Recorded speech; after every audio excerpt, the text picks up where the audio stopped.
সরকারি জমিতে অবৈধ নির্মাণের অভিযোগ আদালতের নির্দেশে সরানো হলো তৃণমূল নেতার বাড়ির সামগ্রী।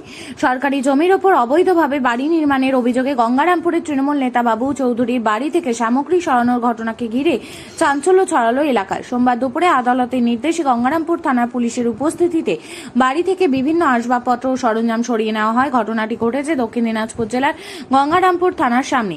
স্থানীয় সূত্রে খবর, গঙ্গারামপুর শহরের তৃণমূল নেতা বাবু চৌধুরীর বিরুদ্ধে অভিযোগ ওঠে যে তিনি গঙ্গারামপুর থানার সামনে পিডব্লিউডির সরকারি জমির ওপর অবৈধভাবে বাড়ি নির্মাণ করেছেন। বিষয়টি নিয়ে আদালতে মামলা দায়ের হয়। দীর্ঘ আইনি প্রক্রিয়ার পর আদালতের নির্দেশ মেনে সোমবার প্রশাসনের পক্ষ থেকে পদক্ষেপ গ্রহণ করা হয়।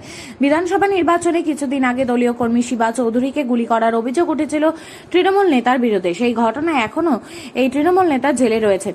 এদিন গঙ্গারামপুর থানার পুলিশের উপস্থিতিতে বাড়ির ভেতর থেকে বিভিন্ন জিনিসপত্র সরিয়ে নেওয়ার কাজ শুরু হয়। ঘটনাস্থলে উপস্থিত ছিলেন প্রশাসনের কর্মকর্তারাও। পুরো ঘটনাকে কেন্দ্র করে এলাকার সাধারণ মানুষের ভিড় লক্ষ্য করা যায়।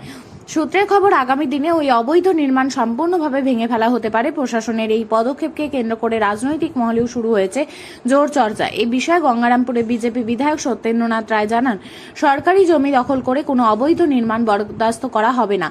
আদালতের নির্দেশ অনুযায়ী প্রশাসন কাজ করছে। এখানে আমি যতটুকু জানি যে এই বাড়িটা অবৈধভাবে এখানে নির্মাণ করা হয়েছিল। হ্যাঁ, সেই জন্য প্রশাসন থেকে এটাকে ভেঙে দিচ্ছে।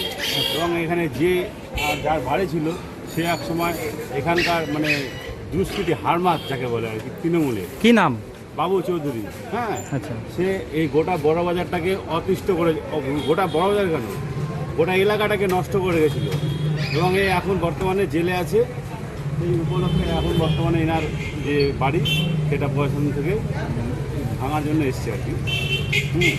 কি কি করলো এখানে, কি কি দেখলেন? এটা আমি দেখছি, এখনই আমি আসলাম, এসে দেখছি যে প্রশাসনের লোকজন এসে সব জিনিসপত্র বের করে নিয়ে আসছে এই মুহূর্তে। হ্যাঁ, জানি না এটা কবে ভাঙবে, তবে আমরা পুরো দেখছি আর কি।